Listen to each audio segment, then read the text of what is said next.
my first video, my Civic Type R. I've had it about 6 months now. I got it in May 2020. Paid about 3,700 for it, 3,600 for it.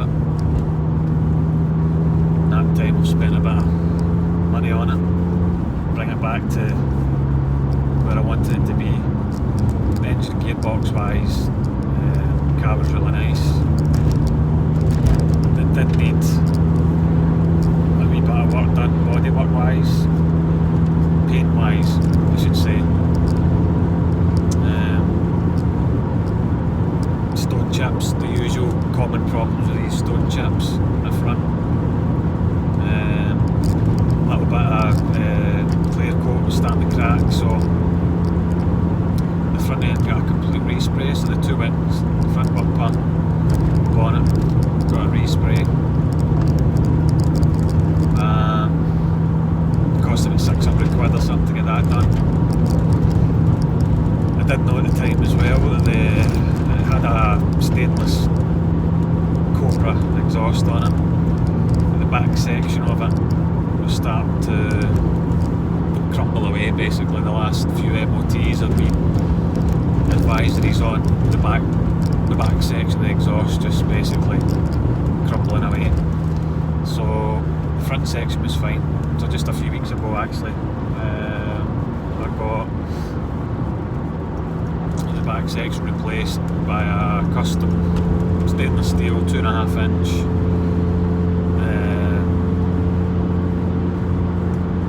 section basically, single exit as I say, and it's made a massive difference. Sounds really nice. I've also got a K&N panel filter with it, which actually makes a difference. I didn't think it would, because people go on about the intakes for these, which makes them sound really good, but I was very surprised about the noise that this panel filter actually makes.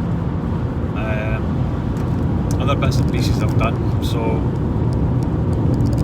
again another little thing that I knew would need looking at eventually was the brakes. Another common problem with these is calipers sticking. And it was no different with this one. I think the rear ones were the worst ones. So I just went the whole hog. I've got a guy on Facebook who basically reconditions them and sells them on. So I got reconditioned, repainted, calipers, brand new, seals and stuff in them, all ready to go. New calipers all round. Then I went for pagid discs and pads, new brake clutch fluid, and hell braided hoses. And the brakes are pretty much spot on now, where they should be. Again, other little things I did. They needed 2 rear shocks. Well, they were on the road now, they didn't desperately need them, but I thought I'd tackle the suspension. So I've got 2 new rear shocks. We've got Eibach lowering springs all round, 15mm. And what again, new top mounts in the front. Camber bolts in the front. Got it all set up. And the handle's really nice now. Standard, these are quite tough. These are quite the suspension's solid on them, so I wouldn't say it's softened it anymore, but it feels a lot better on the road now. It feels more planted. I plan to get in the next week or two some wheel spacers, 20mm, 15mm wheel spacers for it.